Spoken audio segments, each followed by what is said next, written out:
제가 한 20여 년 전에 치과의사로서 인천에 개업을 한 적이 있었습니다. 그때가 연수동이었었는데 처음 이제 개업했을 때니까 아는 것도 없고 인천이 연고지도 아닌데 아는 사람도 없고 그때 제가 도움을 많이 받았던 사람들이 동문 선배들이었습니다. 아쉬운 것이 있을 때마다 동문 선배들한테 전화를 해서 도움을 받았고 또 모르는 게 있을 때마다 그렇게 저에게 대답을 해 주었습니다. 그래서 저는 한 달에 한 번씩 동문회 모임이 있었는데 거의 빠지지 않고 꼬박꼬박 참석을 잘 했습니다. 거기에 가면 제가 이제 그때는 막내였었으니까 막내라고 친절하게 잘 대해주는 선배들이 있었고, 제가 궁금한 것을 물어볼 때마다 선배들이 친절하게 대답을 잘 해주었습니다. 그 중에서도 특별히 저를 가까이 그리고 저에게 친절하게 많은 것들을 조언해 주었던 선배가 한 분 있었습니다. 한 번은 동문회에서 또 그 선배 옆자리에 앉아서 제가 궁금한 것들 여러 가지를 또 질문하고 선배는 저에게 여러 가지 조언을 해 주었습니다. 그때만 해도 제가 사회초년병이고 아는 것도 없고 진료에 관해서 경영에 관해서 무지한 상태였기 때문에 도움이 많이 되었었습니다. 그래서 선배의 조언을 제가 귀담아서 잘 듣고 있었는데 그 옆에 있던 동기 다른 선배가 또 저에게 이런 말씀을 하시는 거였습니다. 승희야, 이 친구 말을 잘 새겨들어야 된다. 잘 기억하고 있다가 그 반대로만 하면 성공한다. 그래가지고 제가 또 한번 웃었던 적이 있었습니다. 우리가 지혜를 추구하는 사람이 되고자 하는 것이 목적인데 무엇이 지혜인지 잘 모르면은 어리석은 것을 피하면 됩니다. 무엇이 어리석은 건지를 알고 어리석은 일을 피하면 됩니다. 사실은 그 두 가지는 같은 것입니다. 우리가 선택을 함에 있어서 어느 것 하나를 선택한다는 것은 다른 하나를 버리는 것과 같은 것입니다. 그러므로 우리가 지혜가 무엇인지 잘 모른다면 어리석은 것이 무엇인지를 보면 알 수 있습니다. 오늘 본문에 보면 어리석은 자들의 몇 가지 공통적인 특징들이 있습니다. 그런 것들을 한번 우리가 살펴보고자 하는 것입니다. 1절에 보면 무리에게서 스스로 갈라지는 자는 자기 소욕을 따르는 자라 온갖 참 지혜를 배척하느니라 하고 말씀하고 있습니다. 어리석은 사람은 무리에게서 스스로 갈라져 나온 사람입니다. 이단도 그래서 생기는 것입니다. 이단이 처음부터 이단이 아닙니다. 이단의 시작은 사실은 올바른 데서 시작했던 것입니다. 그런데 자꾸 연구를 혼자서 거듭하다 보니까 다른 사상이 생기고 다른 신학이 나오고 다른 주장이 나오고, 그래서 자기 그룹에 있다가 자기가 독립해서 또 다른 단체를 만들게 되고, 그래서 이단이 생기는 것입니다. 이단은 처음은 같습니다. 처음은 같은데 끝이 다른 거죠. 그래서 이단을 한자로 풀이하면 다를 일자 끝단자, 끝이 다른 것이 이단입니다. 시작은 같은데 끝에 가서 꼬부리죠. 주장이 달라집니다. 하나님은 사랑이십니다. 맞는 말이죠. 맞는 말인데, 그래서 지옥은 없다라고 주장을 하면 끝이 다른 거죠. 그러면 이단이 되는 것입니다. 그래서 우리는 내가 속한 공동체의 주장은 무엇인지 그런 것들을 항상 잘 살펴봐야 됩니다. 무리 안에 소속되어 있는 것이 매우 안전합니다. 무리에 섞이지 않고 홀로 있으면 여러 가지 위험한 상황을 만날 수 있습니다. 아프리카에서 사자는 영양이나 누 같은 것들을 사냥해서 잡아먹고 살죠. 그런데 사냥할 때 표적이 되는 대상들이 있습니다. 주로 무리에서 떨어져 나온 영양들을 표적으로 삼는다고 합니다. 다리 같은 데 부상을 입어서 무리를 따라가지 못하고 뒤처져 있는 영양도 있고, 때로는 길 잃은 새끼 영양도 있습니다. 이런 것들은 100% 사자의 표적이 된다고 합니다. 무리가 함께 모여 있으면 공격당할 가능성이 훨씬 적어집니다. 예를 들어서 100마리만 모여 있다고 하더라도 사자가 공격해서 그 중에 한 마리를 잡아먹으면 그냥 단순한 확률로만 따져봐도 100분의 1입니다. 확률이 현저하게 떨어지는데, 그런데 홀로 있으면 살아남을 수가 없습니다. 이것은 100% 사자의 표적이 되고 생존 가능성이 없습니다. 교회에서도 공동체에 어울리지 못하고 홀로 있는 사람이 있다면 이러한 사람은 사탄의 먹잇감이 되는 경우가 많습니다. 사탄이 주로 공격할 때 인싸는 잘 안 건드립니다. 인싸는 무리지어 있기 때문에 공격하기가 쉽지 않은데 주로 아싸들, 변두리에서 맴도는 사람들을 사탄도 표적으로 삼아서 공격하는 것입니다.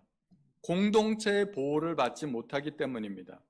그러므로 나 혼자서 잘 하려고 애쓰는 것보다는 함께 있는 것이 훨씬 더 안전합니다. 모닥불도 여러 개의 장작을 모아서 함께 불을 붙여야 그 화력이 훨씬 더 강해지는 것을 알고 계시죠? 우리 중에 인생을 살아가면서 아무도 문제를 만나지 않는 사람은 없습니다. 누구나 문제를 만납니다. 그런데 문제가 생겼을 때 그 문제 앞에서 좌절하고 넘어지는 사람도 있고 또 문제를 딛고 일어서는 사람도 있습니다. 개인의 역량에 따른 차이도 있겠지만 환경의 영향이 굉장히 중요합니다. 공동체 속에 속해 있으면 문제가 생겨도 서로 위로하고 격려해주고 기도해줄 수도 있고 도와줄 수도 있습니다.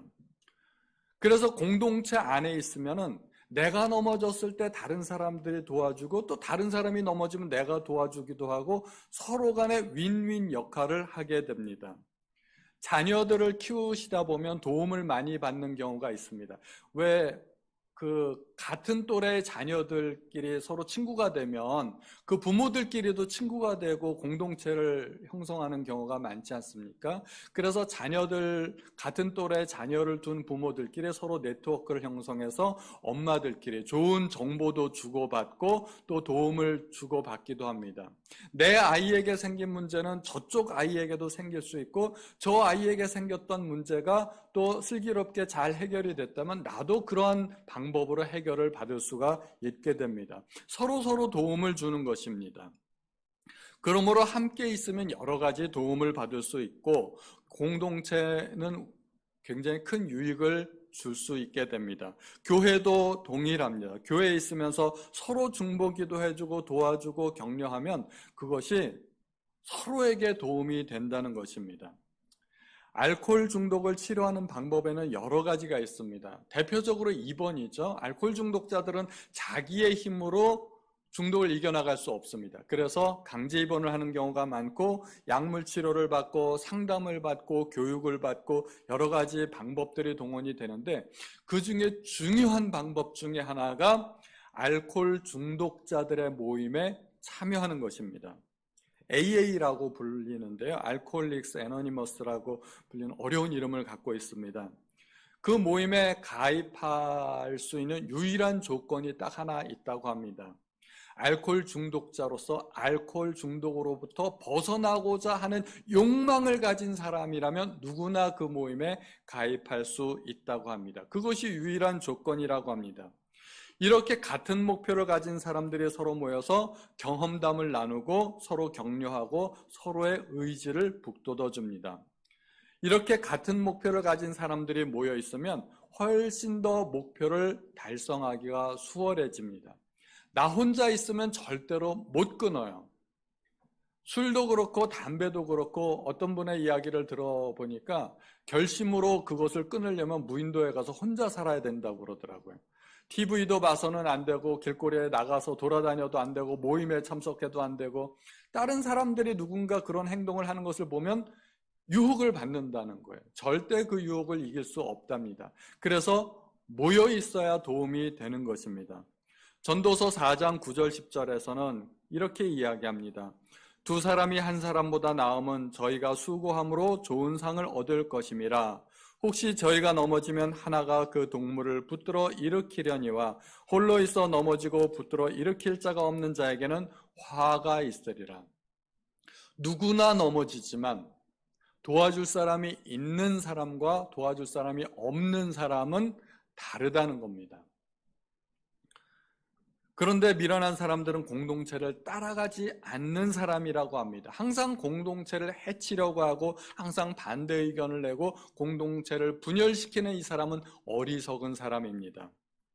우리가 신앙생활하면서 신앙생활의 성장과 또 안전을 위해서는 특별히 소그룹 공동체에 소속되는 것이 굉장히 중요합니다.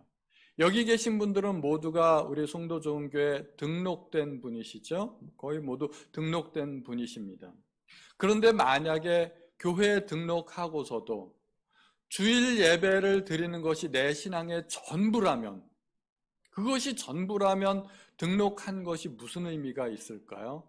우리는 등록하지 않고도 얼마든지 내 주변에 가까운 교회에 나가서 예배를 드릴 수 있습니다.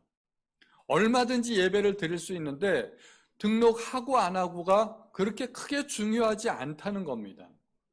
우리가 공동체에 소속돼 있다는 것은 더 구체적으로 이야기하면 내가 의사소통을 할 수 있는 그룹에 소속이 된다는 것입니다.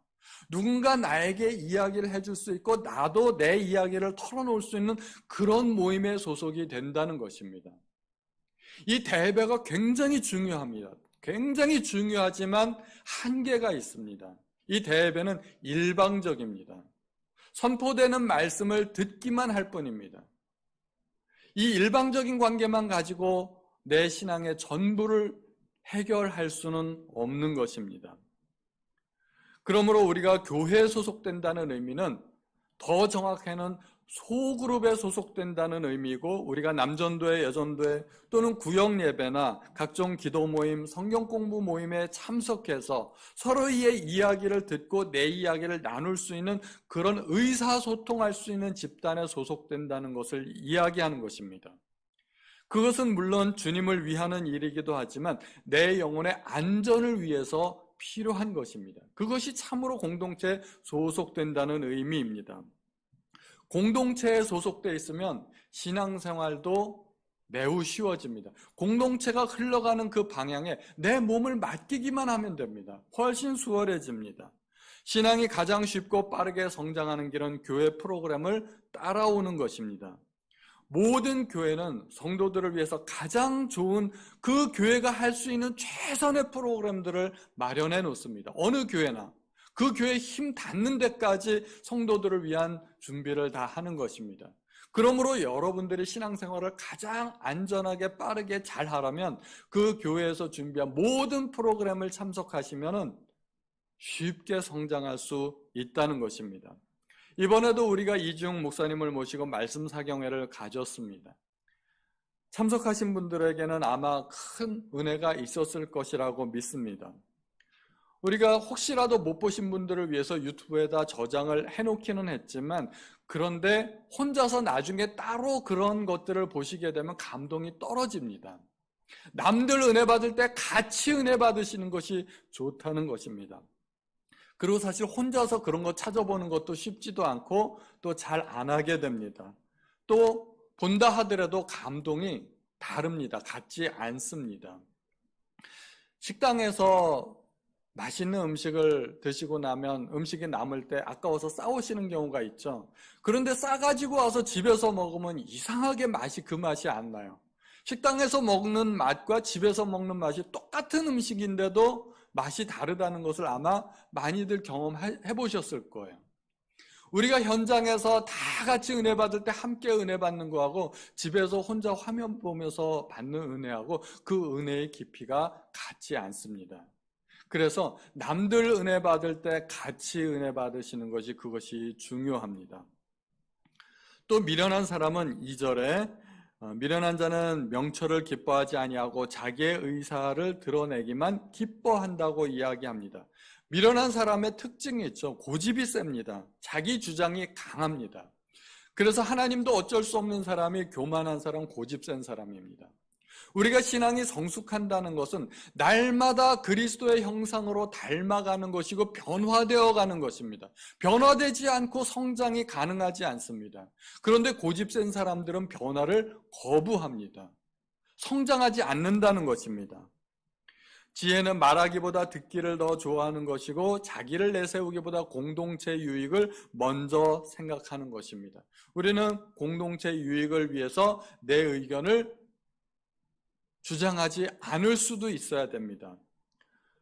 우리가 먼저 알아야 될 것은 교회는 과연 민주적인 단체인가 하는 것을 먼저 알아야 됩니다.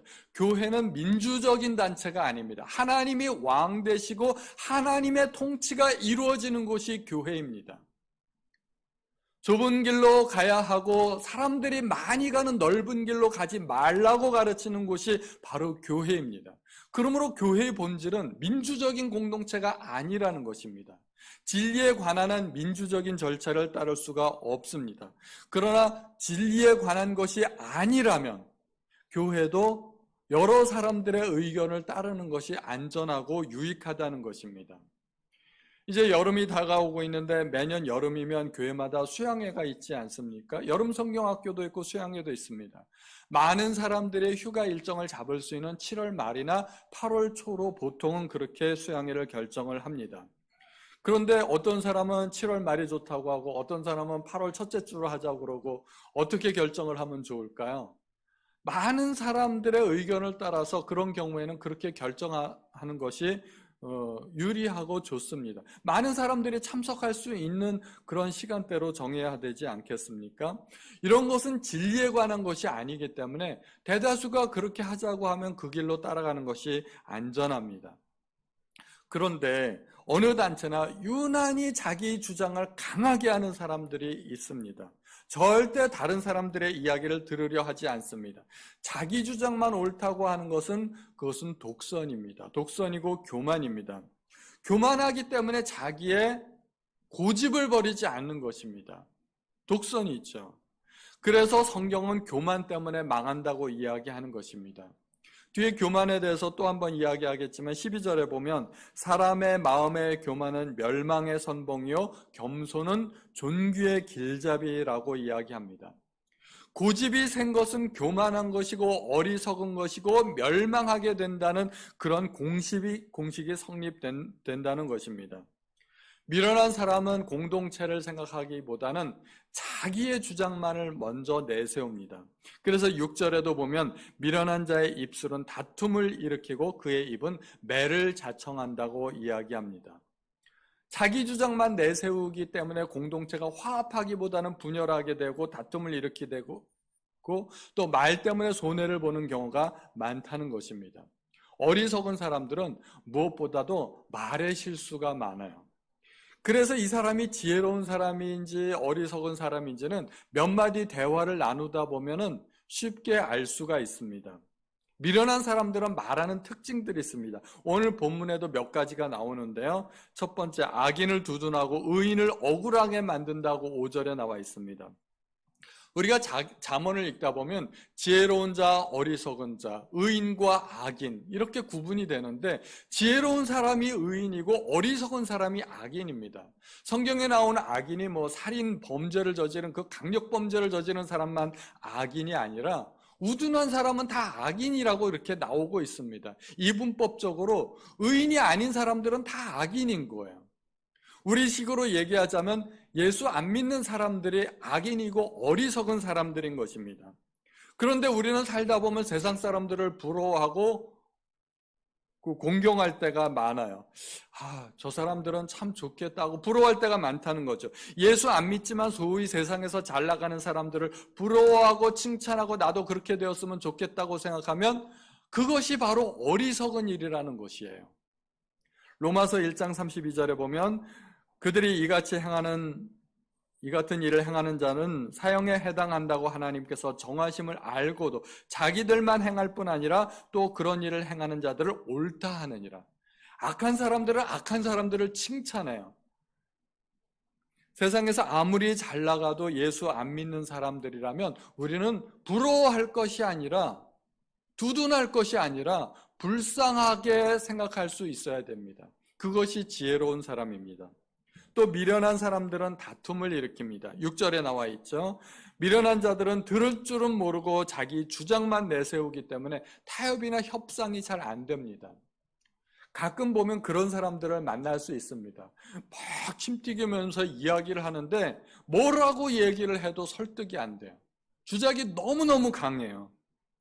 그래서 결국 그런 사람들은 공동체에서 다툼의 원인이 되는 경우가 많습니다. 다른 사람들의 말에 껄핏하면 딴지를 걸고 반대 주장만 하고 자기 말만 하려는 그런 사람들은 모임에서 분열을 일으키는 사람들입니다. 그렇다고 해서 우리가 항상 예스맨이 되어야 할 필요는 없습니다. 우리 주장은 하나도 없고 항상 남들이 뭐라고 하든지 간에 무조건 그 말이 옳습니다. 예, 맞습니다. 이렇게 하라는 말이 아닙니다. 우리도 주장을 할 수가 있죠. 다른 사람들의 주장이 틀렸다면 반대 의견을 내세울 수 있습니다. 그러나 의견이 다른 것하고 다투는 것하고는 같지 않습니다. 우리는 다투지 않고도 얼마든지 반대 의견을 낼 수 있다는 것입니다. 우리 교회에서 교육자 회의를 하다 보면 교육자들 간에도 의견이 서로 다 같지 않습니다. 어떤 사람들은 이런 의견을 내고 어떤 사람은 또 이런 의견을 내고 의견이 다르지만 그렇다고 해서 우리가 싸우지는 않습니다. 싸우지는 않아요. 그런데 꼭 싸우자고 대두는 사람들이 있다는 겁니다. 그런 사람들은 어리석은 사람이에요. 그래서 디도서 3장 2절에 보면 아무도 비방하지 말며 다투지 말며 관용하며 범사의 온유함을 모든 사람에게 나타낼 것을 기억하게 하라고 말씀합니다. 지혜로운 사람은 다른 사람의 말을 잘 들어줍니다.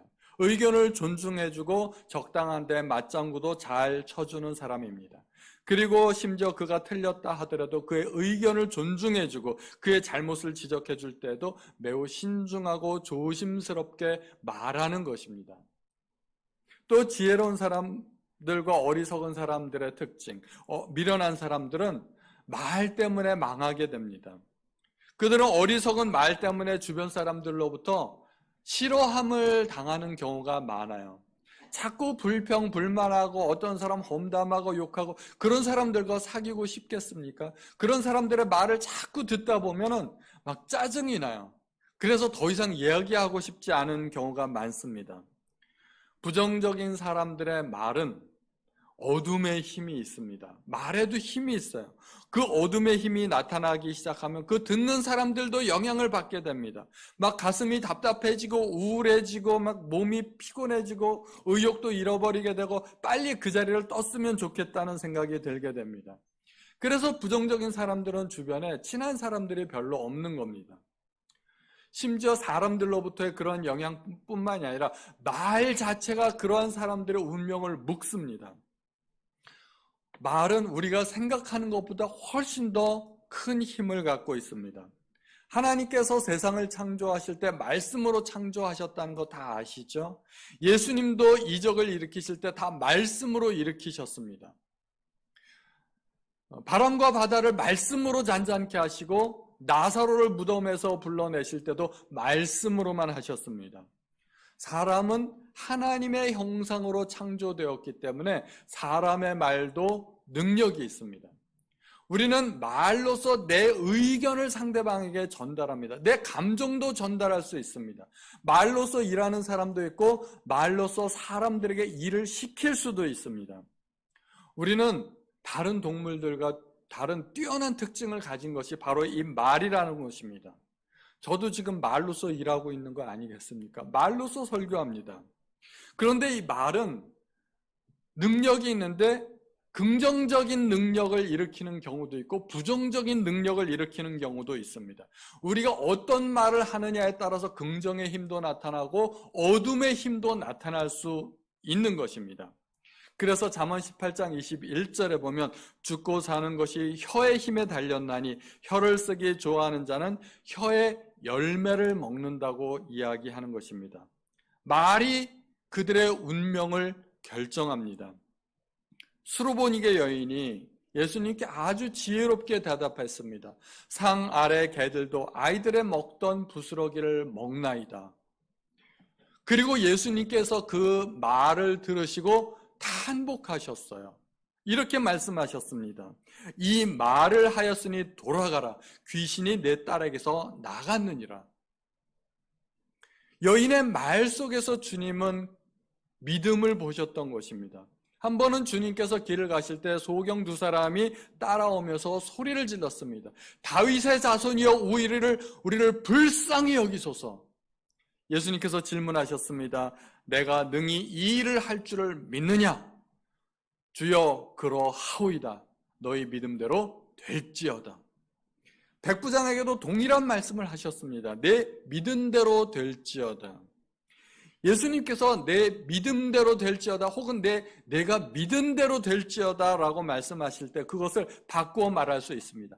내가 말한 대로 될지어다. 말은 우리의 믿음을 나타냅니다. 우리의 불신도 나타냅니다. 그래서 예수님께서는 우리의 말한 대로 된다고 말씀해 주시는 것입니다. 좋은 말을 하면 좋은 일이 일어나고 나쁜 말을 하면 나쁜 일이 일어나게 되는 것입니다. 그래서 늘 불평불만하고 원망하고 투정하고 짜증내는 사람들을 보면 일이 잘 안 풀려요. 대개가 잘 안 풀려요. 안 풀리기 때문에 불평의 말을 하는 게 아니라 거꾸로도 가능합니다. 그 사람이 불평의 말을 하기 때문에 그 사람의 인생이 안 풀리는 겁니다. 우리가 차라리 광야에서 죽는 것이 낫겠다 이야기한 백성들은 어떻게 됐습니까? 광야에서 다 죽었습니다. 말대로 된 겁니다. 우리는 절대로 부정적인 말을 해서는 안 됩니다. 만약에 믿음의 말을 할 자신이 없다면 차라리 가만히 있는 게 낫습니다. 입 꼭 다물고 가만히만 있으면 그야말로 중간은 가게 된다는 것입니다. 어리석은 사람들의 말을 하지 않으시기 바랍니다. 또 어리석은 사람들은 8절에 보면 남의 말 하기를 좋아합니다. 그것은 별식과 같아서 뱃속 깊은 데로 내려간다고 합니다. 여러분들은 남의 말 하실 때 주로 좋은 말을 많이 하시나요? 아니면 나쁜 말을 많이 하시나요? 우리는 10중 8구 남의 말을 할 때는 험담이나 비난하기를 좋아합니다. 만약에 칭찬하는 말이라면 얼마든지 하셔도 됩니다. 그런데 우리는 본능적으로 어떤 사람의 험담을 뒤에서 늘어놓기를 좋아한다는 것입니다. 우리는 본능적으로 그렇기 때문에 만약에 또 험담이 나올 것 같고 누군가 다른 사람의 말이 나올 것 같으면 아예 그냥 차라리 말을 안 하는 것이 낫다는 것입니다. 지혜로운 사람은 어떤 말을 할까요? 지혜로운 사람들은 모였을 때 지혜로운 말을 할 것입니다. 지혜가 바로 예수님이라고 그랬죠. 예수님에 관한 이야기를 하시면 항상 좋습니다. 항상 간증하고 그리스도를 증거해야 됩니다. 우리는 본능적으로 내 머릿속에 꽉 차 있는 이야기를 하게 됩니다. 내 머릿속에 항상 들어있는 것, 나의 주된 관심사죠. 골프에 빠져있는 사람들은 골프 이야기만 합니다. 정치에 빠져있는 사람들은 정치 이야기만 합니다. 또 증권에 빠져있는 사람들은 증권 이야기만 합니다. 자녀 교육에 지금 몰두해 있는 사람들은 교육 이야기만 하죠. 자녀들 이야기만 합니다. 그래서 그 사람이 이야기하는 주제를 들어보면 이 사람이 지금 뭐에 빠져 있구나, 이 사람의 관심사는 뭐구나 하는 것을 금방 알게 됩니다. 우리는 어떤 주제를 항상 마음에 담고 있어야 될까요? 사도 바울은 가는 곳마다 만나는 사람마다 그리스도를 증언했습니다. 고린도전서 2장 2절에 내가 너희 중에서 예수 그리스도와 그의 십자가에 못 박힌 것 외에는 아무것도 알지 아니하기로 작정하였다고 이야기합니다. 아예 처음부터 결심을 한 겁니다. 내가 예수 이야기 외에는 절대 안 하겠다. 본능에 맡기면 자꾸 딴 얘기하니까 의지적으로 그렇게 결심을 하는 겁니다. 또 로마서 15장 18절에도 그리스도께서 이방인들을 순종하게 하기 위하여 나를 통하여 역사하신 것 외에는 내가 감히 말하지 아니하노라. 딴 얘기 안 하겠다는 겁니다. 우리도 이런 결심을 아예 하는 것이 좋습니다. 우리가 본능적으로 사람들하고 이야기하다 보면 자꾸 딴 얘기하고 덕이 안 되는 이야기하고 다른 사람 비방 이야기하고 그런 경우가 많습니다. 의식적으로 자꾸 연습해야 됩니다. 내가 만난 하나님, 내가 깨달은 하나님의 말씀, 하나님께서 나에게 베풀어 주신 은혜, 이런 것들을 자꾸 나누시는 연습하시면 그것이 참 좋습니다. 구역예배 때 그런 연습하기 얼마나 좋습니까? 좋은 일이 있을 때는 하나님께서 나에게 베풀어 주신 은혜에 대해서 이야기하고, 어려운 일이 있을 때는 고난을 주신 하나님의 섭리에 대해서도 이야기할 수 있어야 됩니다.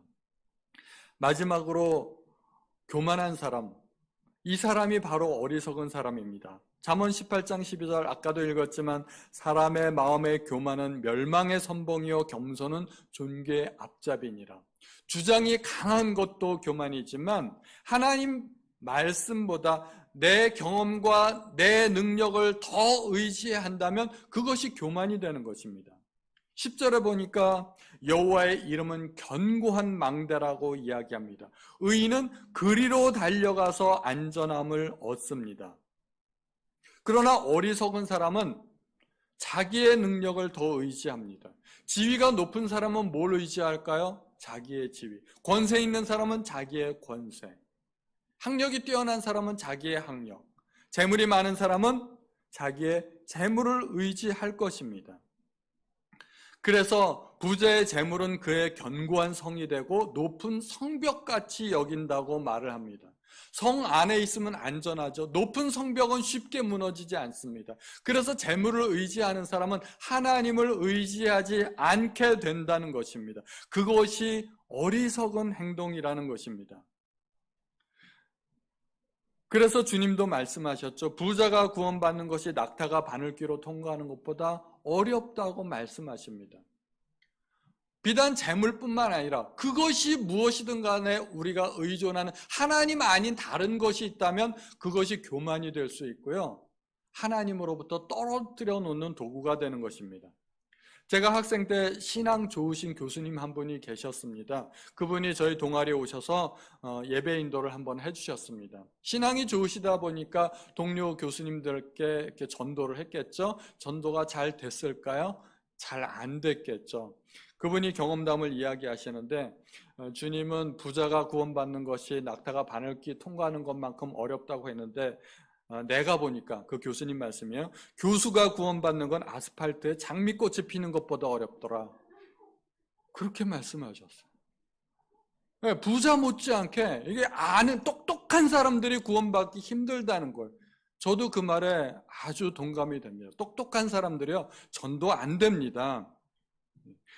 교수님들 어떤 분이신가요? 남들보다 가방끈이 긴 사람들입니다. 남들보다 많이 배웠고 그들이 배운 지식은 세상의 학문입니다. 철저하게 검증되고 입증된 세상의 지식으로 완전 무장되어 있는 사람들입니다. 그 사람들 앞에 가서 믿음을 이야기하고 뭐 죄에 대해서 이야기하면 씨알이 먹히질 않습니다. 그야말로 바늘끝도 안 들어갑니다. 이렇게 뭔가 남들보다 뛰어난 구석이 있는 사람들은 그걸 의지하게 되는 겁니다. 하나님을 의지하지 않아요.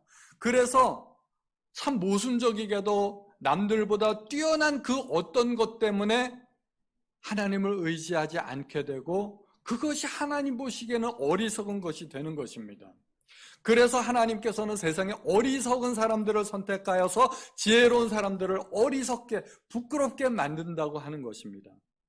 그래서 가진 것 없고 배운 것 없는 것이 한편으로는 다행일 수도 있어요. 그것 때문에 우리는 더 하나님을 의지하니까.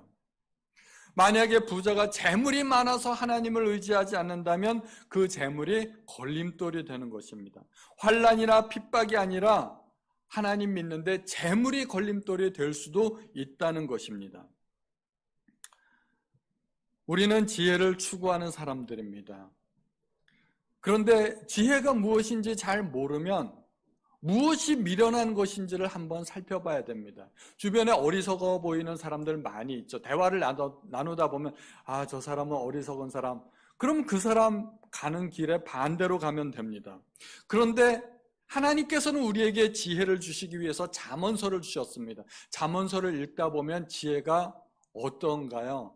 대단히 어렵고 특별하고 그런 게 없지 않습니까? 누구나 지혜로워질 수가 있어요. 그런데 우리는 의외로 많은 사람들이 어리석은 길을 가고 있다는 것을 알게 됩니다. 왜 그럴까요? 나는 예외라고 생각하는 경우가 많기 때문에 그렇습니다. 잠언서에 나오는 진리들은 그렇게 대단히 특별한 진리는 아닙니다. 나도 다 알고 있는데 그런데 그렇게 안 사라져요. 왜냐하면 나는 어리석지 않다고 생각하는 경우가 많기 때문입니다. 다른 사람들 고집센 거는 잘 알아요. 근데 내가 고집센 거는 잘 몰라요. 다른 사람들 말에 실수가 많은 건 아는데 내가 말하면서 실수한 건 잘 모릅니다. 다른 사람들은 교만하다고 생각하는데 내가 교만한 건 잘 몰라요. 교만한 사람들의 대표적인 특징이 자기는 절대 교만하지 않다고 생각하는 겁니다. 우리는 남의 눈에 티는 잘 보면서 내 눈에 들보는 잘 못 봅니다. 그게 문제예요. 부부싸움을 왜 할까요? 제가 부부싸움을 하다 보니까 저도 알게 된 비밀이 있습니다. 남편은 아내의 단점을 지적하고 아내는 남편의 단점을 지적하고 서로 자기 눈에 들보는 보지 못하고 상대방의 티만 쪼아대니까 이것이 다툼이 되고 싸움이 되는 것입니다. 우리가 지혜로워지려면 어떻게 해야 될까요? 내가 어떠한 사람인지를 알아야 됩니다. 나에게는 어떠한 우둔한 점들이 있는지를 알아야 됩니다. 나에게는 어리석은 요소는 없을까? 나는 공동체 내에서 정말 보호받고 있는가? 나는 상대방을 존중하는 말을 하고 있는가? 나는 정말 하나님만 철저하게 의지하고 있는가? 우리가 지혜로운 사람까지는 못 된다 하더라도 적어도 어리석은 사람만큼은 되지 말아야 될 것입니다. 오늘 잠언을 통해서 나에게 지혜로운 지혜로운 사람이 되기 위해서 어리석은 요소가 없는지 한번 되돌이켜 살펴보시는 우리 성도님들 되시기 바랍니다.